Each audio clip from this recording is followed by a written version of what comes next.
महबूबा अभी भी मध्यकाल में रह रही है। उनको लगता है कि हमारी सल्तनत अभी कायम है, जो ढह गई थी 5 अगस्त 2019 को जब 370 गया और जो है 35 है गया। ये वही महबूबा मुफ्ती हैं। जब पीडीपी है वो चाहती है कि यहां सेल्फ रूल हो। सेल्फ रूल का मतलब ही सल्तनत है। यह भी चलेगा नहीं। मैं महबूबा मुफ्ती से पूछता हूं, क्या जम्मू कश्मीर में जो लोग बाहर पंजाब के हैं, बाकी लोग हैं, यूपी से हैं, तमिलनाडु से हैं, क्या अगर वो यहां पर सिपाही हमारे सैनिक जो हैं जब बाकी व्यापार के लिए आते हैं, क्या यहां कुर्बानी दे सकते हैं, अपनी जान कुर्बान कर सकते हैं, इनको प्रोटेक्ट कर सकते हैं? लेकिन यहां पर आपके वो लोकतांत्रिक उनको जो अधिकार नहीं मिल सकते।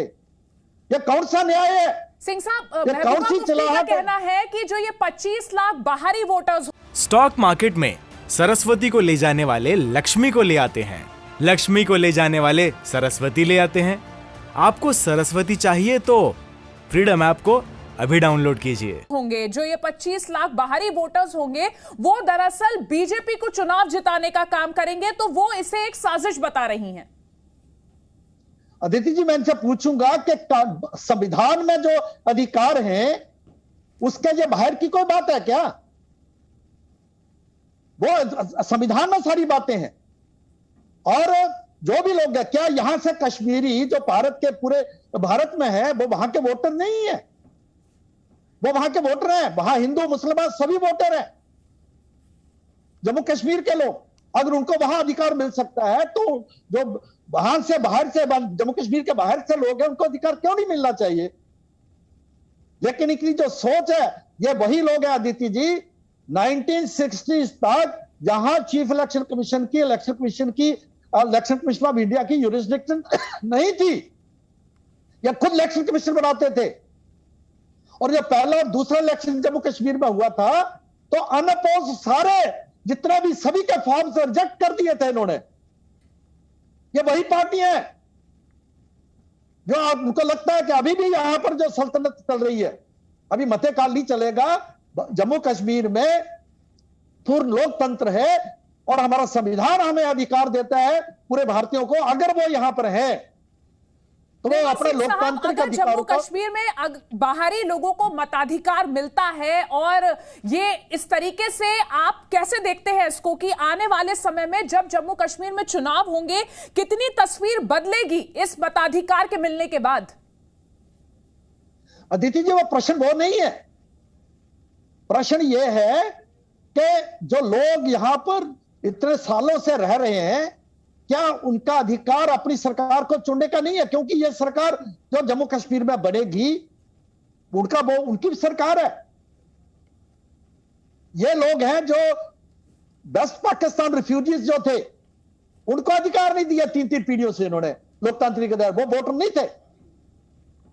तो इसलिए ये लोग जो हैं अभी भी उसी सोच में है, जैसे मैंने कहा कि सल्तनत की सोच में है। इनको नहीं पता है कि सल्तनत का पतन हो गया है, अभी हम लोकतांत्रिक व्यवस्था में हैं। सिंह साहब, भारतीय संविधान के मुफ्ती ये भी आरोप लगा रही हैं कि जो कुछ भी जम्मू कश्मीर में हो रहा है वो राष्ट्र हित में नहीं बल्कि पार्टी हित में है, बीजेपी के हित में है। मैं पूछूंगा कि अगर बाहर के लोग आते हैं उसमें कोई पार्टी के आधार पर उनका अधिकार दिया जाएगा, मजहब के आधार पर दिया जाएगा? अगर बिहार के मजदूर जहां पर जो मजदूरी करते हैं मुस्लिम हैं, उनको भी उतना अधिकार मिलेगा। दूसरी पार्टियों के साथ जुड़े हुए लोगों को उतना अधिकार मिलेगा। संवैधानिक अधिकार देने की बात है। यह तो सिर्फ लोगों को गुमराह करने के लिए महबूबा मुफ्ती ऐसी बात कर रही है। जी सिंह साहब, आप बने रहिए हमारे साथ। जम्मू कश्मीर में नए वोटर्स के ऐलान पर नेशनल कॉन्फ्रेंस का भी रिएक्शन आया है। नेशनल कॉन्फ्रेंस ने हमला किया है और कई सवाल किए हैं।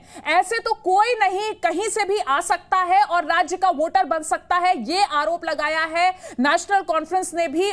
वहां का भी रिएक्शन आपको दिखाते हैं। इस मुल्क की सबसे बड़ी खूबसूरती इसकी जमहूरियत है, और जमहूरियत की जब हम बात करते हैं तो जमहूरियत बनती लोगों से है। जब लोग चुनते हैं, लोग चुने हुए नुमाइंदे चुनते हैं, वही लोग उसके बाद उनके लिए काम करते हैं। अब जब आप यहाँ CEC की तरफ से आया है कि anybody who is ordinarily a citizen here can register as a voter. पहले तो इसमें क्लैरिटी नहीं है कि अगर आप ऑर्डिनरीली सिटीजन कहते हैं तो उसका जो पूरा क्राइटेरिया है वो क्या है।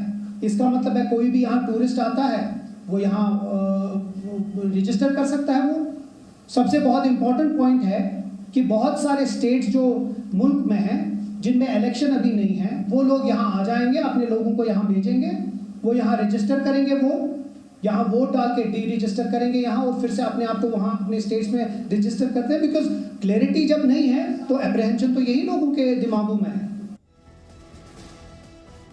तो नेशनल कॉन्फ्रेंस के प्रवक्ता तनवीर सादिक की बात भी निर्मल सिंह साहब आपने सुनी। उनका कहना है कि जो ये गैर कश्मीरी है इन वोटर्स को लेकर क्लैरिटी नहीं है, स्पष्ट तरीके से नहीं बताया गया है कि ये मताधिकार दरअसल मिलेगा किसे। देखिए, CEO जो चीफ इलेक्टोरल ऑफिसर है, उन्होंने कल प्रेस कॉन्फ्रेंस की, उन्होंने कुछ चीजें एक्सप्लेन करने की कोशिश की अपने प्रेस कॉन्फ्रेंस में, और अभी वो कानून आएगा, जो भी है, जो भी सिस्टम होगा वो सामने आएगा, उसमें सारी डिटेल्स होंगी और डिटेल्स कानून के जो है दायरे में होंगी। ये जैसे 370 को लेके जो है वहां गए हैं, कोर्ट में गए हैं, कोर्ट तो है, अगर इनको लगता है कि कोई आदमी ऐसा है जो एलिजिबल नहीं है लेकिन उसको वोटर बना दिया तो ये कोर्ट में जा सकते हैं, और चीफ इलेक्शन कमीशन जो है उसके पास अपील कर सकते हैं। इलेक्शन कमीशन में वो ऑटोनोमस बॉडी है, वो अपने तौर पर सारा जो है कार्यवाही देख सकती है। अभी प्रोसेस चलेगा वोटर्स को एक्सेप्ट करने का, फॉर्म भरने का और रिजेक्ट करने का, अभी तो प्रोसेस शुरू। अगर इनको लगता है कहीं गलत हो तो जाए ना, लेकिन ये इस प्रकार का दुष्प्रचार करना और हमारी जो प्रक्रिया शुरू होने से पहले ही दुष्प्रचार शुरू हो गया है, ये कहना है निर्मल सिंह साहब का। बहुत बहुत शुक्रिया हमारे साथ जुड़ने के लिए। स्टॉक मार्केट में सरस्वती को ले जाने वाले लक्ष्मी को ले आते हैं, लक्ष्मी को ले जाने वाले सरस्वती ले आते हैं। आपको सरस्वती चाहिए तो फ्रीडम ऐप को अभी डाउनलोड कीजिए।